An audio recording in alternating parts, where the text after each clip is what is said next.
Dépôt des dossiers des candidatures au bureau définitif du Sénat suite et fin ce mardi 6 août 2024 où 6 dossiers de candidature ont été déposés. Il s'agit notamment d'Estache Mouhagé comme candidat deuxième vice-président, d'Ebamani Sajon comme candidat rapporteur, de Topin Kabongo Mukengeshai comme candidat questeur, de Lutundula Palata Christophe comme candidat premier vice-président et d'Idriss Mangala Fani comme candidat président. Et chacun des candidats n'a pas manqué de séduire la presse par son message des campagnes. Ivan Kazadi comme candidat rapporteur.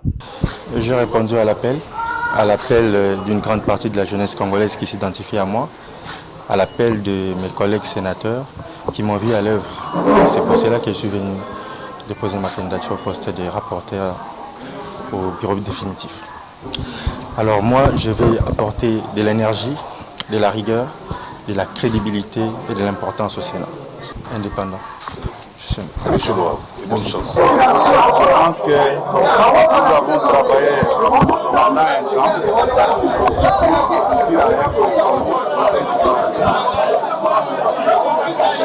Porter le choix sur les sénateurs Idrissa Mangala, qui n'est pas un nouveau venu au sein de l'UDPS.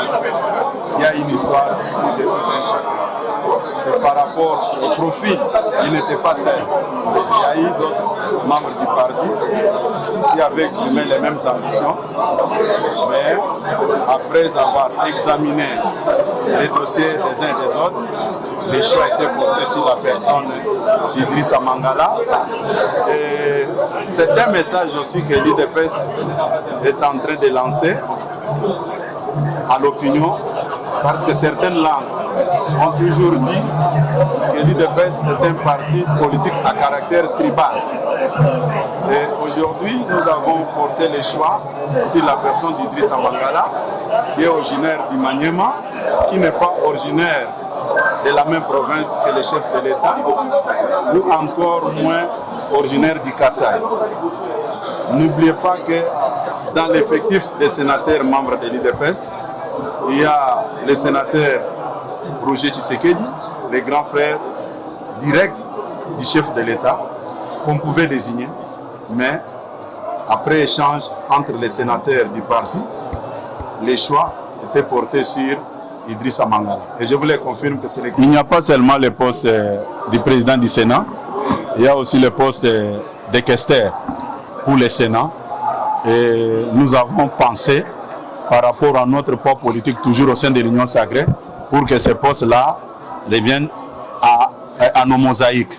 Et dans nos mosaïques, nous avons les sénateurs honorables Topin Kabongo, que nous avons aussi apporté notre soutien par rapport. Vous l'avez si bien dit, je suis candidat deuxième vice-président du bureau du Sénat pour amener ma contribution au rayonnement de notre chambre haute. Voilà. Ma motivation, c'est amener ma pierre à l'édifice pour améliorer demain le vécu de sénateur et pour contribuer, parce que vous le savez, le deuxième vice-président a entre autres missions et fonctions le contrôle parlementaire. Or, l'une des fonctions du Parlement, c'est le contrôle et légiférer. Et voilà. Ça fait 26 ans que je suis au Parlement. Tous les 26 ans, je les ai passés à l'Assemblée nationale. J'ai exercé plusieurs fonctions, dont celle de premier vice-président de l'Assemblée nationale. C'est une fonction que je connais de A à Z. Le premier règlement intérieur de l'Assemblée nationale de la Troisième République a été rédigé sous ma présidence. Et arrivé au Sénat, l'ambition que j'ai est de faire en sorte que ces capitales expériences soient mises au service du Sénat, la Chambre haute, pour son rayonnement et son prestige. Nous avons des problèmes liés à la législation. Et là, il y a pratiquement une aubaine que le président de la République nous a servi. Il a annoncé la réforme constitutionnelle. Et donc, il y a au centre, au cœur de cette réforme, la question de la décentralisation. les provinces actuelles, ça fonctionne bien ou ça ne fonctionne pas bien. Et vous savez que le sénateur représente les provinces. Il y a au cœur aussi de cette perspective nouvelle, la question de la justice, que tout le monde considère comme étant une institution malade. Il y a également au cœur de cette discussion la question de la représentation de la femme.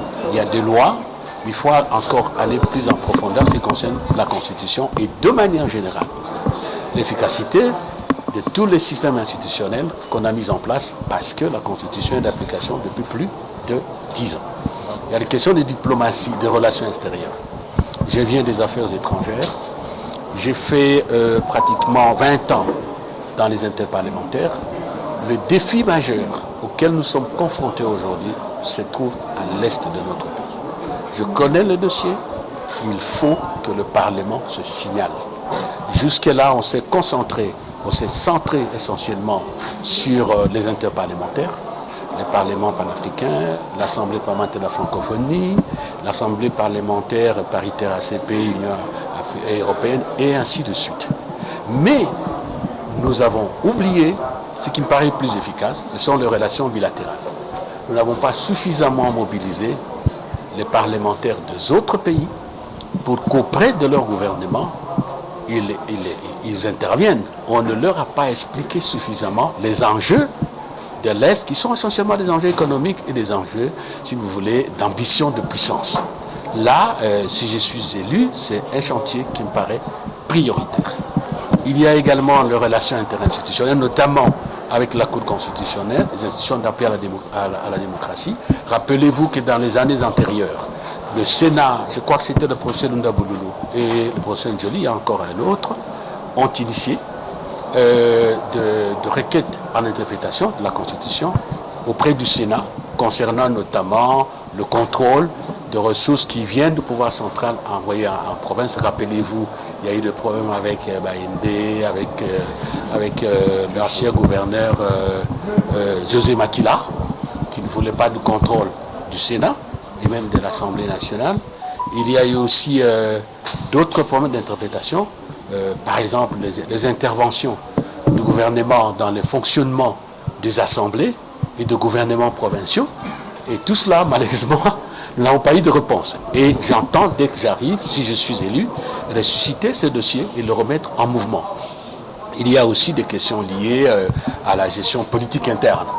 Le groupe politique, le groupe provincial, il faudra vraiment solliciter d'avant qu'il y ait une synergie active. Et donc faire en sorte que le Sénat monte en haut. Et je me demande pourquoi, dans le cas de la décentralisation, on ne devrait pas revoir l'article 135 de la Constitution qui donne à l'Assemblée nationale le dernier mot en cas de divergence. Moi, je considère que les questions de décentralisation, sur ces questions-là, le dernier mot doit revenir au Sénat, qui a la mission constitutionnelle de représenter les provinces et d'en assurer le bon fonctionnement. Les relations avec les assemblées provinciales. Est-ce qu'il n'y a pas moyen d'inventer des schémas, de synergie, de passerelles avec les institutions provinciales? En tout cas, je pense tout modestement, avec la plus grande humilité. Il faut remarquer qu'au niveau de l'Union sacrée, les mots d'ordre n'a pas été respecté et quelques candidats se sont présentés comme indépendants. Le rendez-vous est donc pris pour les samedis 10 août 2024 pour l'élection au bureau définitif du Sénat.